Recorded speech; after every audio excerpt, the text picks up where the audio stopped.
All right, we're good to go? Yeah. All right. You tell me when we're hitting record, and we'll knock this bad boy out. All right. Mm-hmm. All right, the NBA draft is almost upon us. 7 p.m. Thursday night. Coach Keith Smart, he was in the NBA for 19 seasons on the sideline, just finished his second season here at Arkansas. What's it like, NBA draft perspective, on this side of things? Instead of drafting guys, you're seeing your guys go off to the NBA. Right. Well, you know, one thing when you're getting ready, you train as a young player. I don't care what age you're at. Your goal is one day to play professional sports. And so with these guys that we've had here, been very fortunate.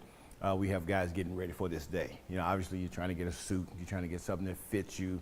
Your mom, dad, grandma's trying to hang on you to make sure you're ready, right color and things like that.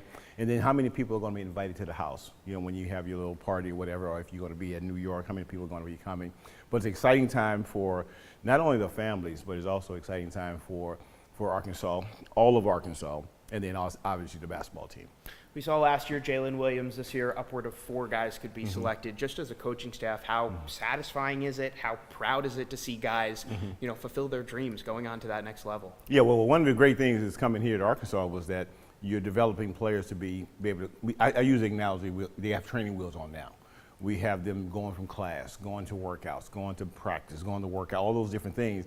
But once they walk outside of these doors, your training wheels are off, and hopefully we give them the right tools to be able to understand how they have to compete, how they have to practice. And playing here for Coach Muss and then being around Coach Muss, as long as I've been with him, he's preparing players to be able to play at the next level while preparing you to be really, really good in college. So that's a twofold that you get of coming here to Arkansas, is that you get a chance to develop your game, because he's been there, I've been there, we know exactly what people are talking about, what they're looking for in a particular player. We can share those things, and then we can drill it, and then we also can get them playing at a level that they need to play at to get a chance to be in this position today. I'm sure you still have so many relationships with guys in the NBA. At what point during the season do they start contacting you and Muss and the rest of the coaching staff? Tell me about AB. Tell me about Nick, about Walsh, Council. Right. They didn't say too much during the course of the season, but you would see those guys at the games, and you would talk to them before. And all I could share with our guys was that, hey, make sure that you go out and warm up right. Warm up hard. These guys are taking notes and making all the information. So they're not really asking questions at that time. They're just gathering the information, what they see. Does he come out and work early? Does he, when he works, does he work hard? You know, how many shots did you make? I had one scout, guy who actually was a scout when I played. He was actually charting their shots where they were missing. So he had a rim and a sheet of paper, old school, and he was charting long, hitting the back, short, hitting the front, swishes when the ball was going in. So it's all they're doing at that time is data mining, trying to get all the information they can to get ready when they have their super meeting, when all the scouts are in, and each scout will then have a chance to talk about what they've seen, and they'll share that information with the president, general manager, and sometimes the owner will stop in as well. Normally this time, you know, we're looking at maybe 1 guy, 2 guys from Arkansas. They're going to go. 4 guys is a lot. Just, you know, let's start with the freshmen, Nick, AB, Walsh. What do these guys have that can translate to the next level? Right. Well, one, they had to understand how hard they had to play.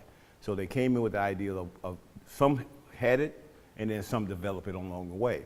And so that's what, number one, they're going to look at. They don't look at the NBA, they don't look at you, how many points you're going to score at the next level. They already have guys they pay very well to do that. But they want to know all the other little intangibles. Can I score? Can he shoot and make open shots? Can he get to a spot on the floor? Does he have really good form on his shot?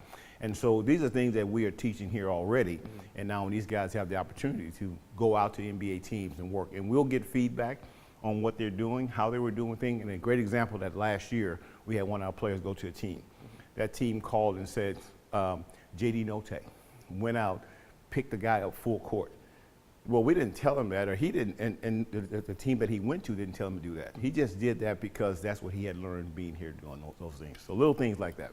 And then Ricky, just, you know, he has more of that college experience, been in 2 programs. Is that something NBA teams could look at and say, you know, he's maybe a bit more seasoned than these 19, 20-year-olds? Well, the NBA always goes in cycles. So it's starting to be another cycle where we had a lot of young guys, but maybe they weren't ready. Now here's some guys who've been in college and now they get a chance to play. You know, Ricky making the decision to come here to Arkansas because he felt maybe this can help my game. You know, so Ricky played when he started. Then he also came off the bench and he produced the same way. So that's a huge plus for him, so people can see that he can play as a starter because he won't get as many shots. but they can show that he can be effective, and then he can be effective coming off the bench. So all those guys, from Anthony Black to Nick Smith to Jordan Walsh, they had the luxury of being in an environment where they can learn how to become a professional athlete while still becoming a really good college basketball player. Because if they help our team win and achieve goals that we want in college, it's going to help their game, and eventually they'll put themselves in the position that they're in. And then just what's your advice to these guys for strictly for Thursday night? Well, I tell them leading up to this, getting ready, you got to understand, when you're a potential draft pick, people are already around campus. You have no idea that they're here paying attention to see what you're doing. And I've had that when I got drafted by Golden State, and when I finally got there, team security was talking about me, talked about my apartment. So now they're getting ready for the draft day. How many people are going to come? They get away from that, mom, dad, whoever's going to be handling that part right there. They get a chance now to be in New York, if they're fortunate to be in New York and go to the green room, or they're going to be in their sites around where they're at their homes. And it's nervous because you don't know when you're going to be drafted. You know, you're kind of waiting for that possibility to come to you, but you always remember, when I first started this journey, what I wanted to do. I wanted to try and become a professional basketball player, and now here you're on the cusp of that getting ready to happen. All right, Thursday night, 7 o'clock, the NBA draft, upward of 4 Razorbacks set to be selected. That would be the most since 1992.